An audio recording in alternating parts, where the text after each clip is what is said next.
This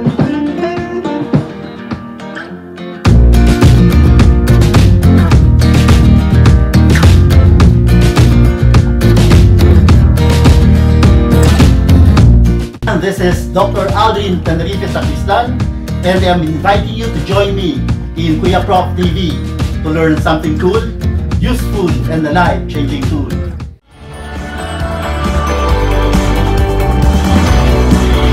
Kuya Prof! Hello, magandang umaga muli sa inyong lahat. Ito ulit si Kuya Prof. At ngayon, makikiusap po tayo. Advance ka ba mag-isip? Narinig nyo na ba yan? Advance ka ba mag-isip? Alam mo, may estudyante ako na napaka-advance mag-isip. Sabi niya, bakit pa ako mag-review babagsakin lang naman. Ikaw, review ka ng review, at pag bumagsak ka,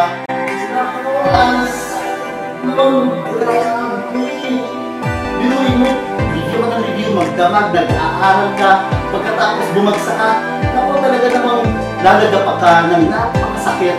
Grabe. So, sabi niya, huwag ka na mag-review. Ako, hindi nag-review at pag pumasa, naku ang sarap ng pakiramdam. Biruin mo, hindi ako nag-review. Pero pumasa, ikaw, nag-review ka at expected diba na mapasa ka. Diba?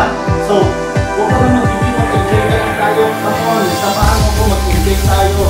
Yan po yung aking estudyante na napaka-advance mag-isip.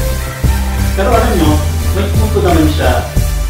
Dahil hindi lahat ng nag-review at hindi lahat ng nag-aaral ay pumapasa. At hindi lang naman talaga tayo dapat nag-aaral para pumasa lang eh. Dapat nag-aaral tayo para matuto. Tandaan natin, hindi lahat ng pumapasa ay natututo. Pero lahat ng natututo ay pumapasa. Marami sa atin takot pa rin gumawa ng desisyon. Kaya mga kaibigan, tandaan natin, hindi importante kung ilang beses tayo nadapa. Ang importante, kung ilang beses tayo bumabangon sa tuwing tayo ay nadadapa. Muli, ito si Kuya Prof na nag-iwan sa inyo ng Change Your Life Now by Changing Your Mindset. Maraming salamat.